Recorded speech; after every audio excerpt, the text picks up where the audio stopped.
বাড়িতে আজ বানাবো ছোলা ভুনা। এই রেসিপিটা আমি আমার মায়ের কাছ থেকে শিখেছি। ছোটবেলায় মা দুর্গাপূজা আসলেই এরকম ছোলা ভুনা বানিয়ে দিত আমার দাদাকে বিক্রি করার জন্য।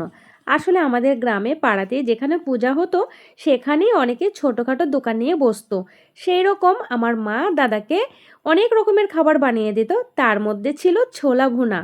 এইদিকে ছোলা আলু সেদ্ধ করে নিয়ে কড়াইয়ে তেল দিয়ে তাতে একে করে তেজপাতা, শুকনো লঙ্কা, গোটা গরম মশলা, রসুন আর পেঁয়াজ কুচি দিয়ে একটু নাড়াচাড়া করে টমেটো কুচিটা দিয়ে দেবো। এইবার আদা কাঁচা লঙ্কা বাটা দিয়ে তাতে একটু করে নুন, হলুদ, লঙ্কার গুঁড়ো, জিরের গুঁড়ো আর ভাজা মশলার গুঁড়ো দিয়ে ভালো করে কষিয়ে নিয়ে সেদ্ধ করে রাখা আলু আর ছোলা দিয়ে দেবো। এইবার ভালো করে নাড়াচাড়া করে একটু জল দিয়ে ঢেকে রাখবো।